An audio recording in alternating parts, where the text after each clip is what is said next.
Kafelerden birinde toy болады eкен. Dastorkondun üstündегі жүзімдер, анын üstündегі қойған шараптар, суулар, шириндиктер, таттуулар, өзгөчө bir беленген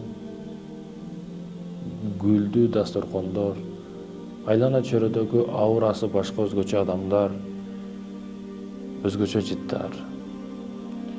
Төр башында 2 жаш. Баласына каалоо тилеги айтуу үчүн эне байкуш сөз алат. Эне bir канча тилектерди айтып жатып, сөзү көбөйө баштайт. Бул келинге жакпайт. Келин ошол жерде турган ордунда эле апаңызга айтсаңыз, же кабар бердиртип коюң, апаңыз ушунчалык көп сүйлөп атат. Бул кылганы туура эмес, менин сүйлөй турган башка туугандарым бар, башкалар бар. Деген учурда күйөө ордунан туруп микрофонду карай басат. Келин ичинен мыйыгынан күлүп, сүйүнүп, мен күйөөмдү азыртан башкарып алдым. Эртең башына дагы чыгып аламын деп өзүнчө сүйүнөт, кубанат. Бирок барып микрофонду алат экен, апам кимге керек дейт. Менин апам кимге керек, кимге керек, кимге керек деп кайталай баштайт. Кафедегилер бардыгы жер калап, энеде күнөө ушундай баланы өстүргөн деп балага алат айтып жатты. Менин апам кимге керек деп ал кайталап жатты бул сөздү. Апам кимге керек? Намкөр, бул сенин апаң. Өзү жебей жетирип кийбей кидирген апаң болот, мындай сөздү айтпагын деп ар жактан сөздөр угулуп жатты. Кээ бирөөлөр жанында турган тарелка менен ургусу келип жатты аны, бирок ал кайра сөзүн улап, апам кимге керек дейт. Кафедегилерде бардыгында жымжырттык пайда болду. Ошол учурда апам мага керек деп, кызыңар өзүңөргө буйрусун деп, папасын кафеден алып чыгып кетет. Ал жактагы ызычуулар, башкалар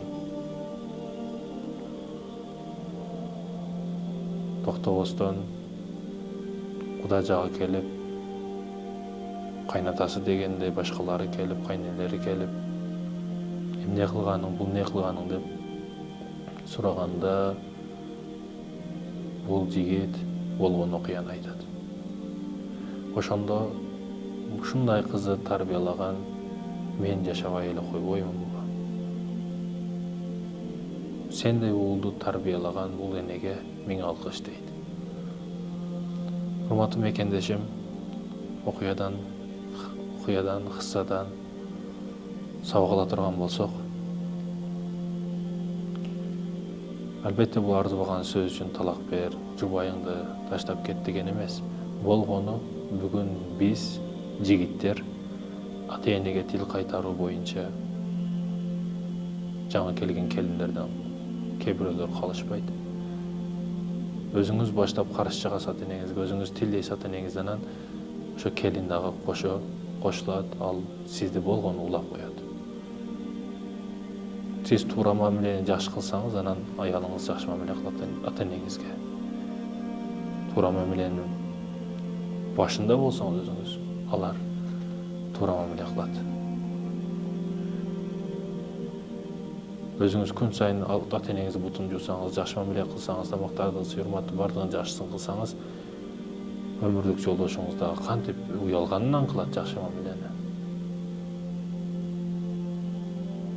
Кой өзүм урматтасам ушу күйөөм үчүн кылайын деп кылат сөз түрдө. Жакшы мамилени. Ошондуктан баштап өзүңүз үлгү болуңуз. Эгер жамандыкта өзүңүздү реклама кылып көрсөтүүгө боло турган болсоңуз, балаңыздан сөз кайтат.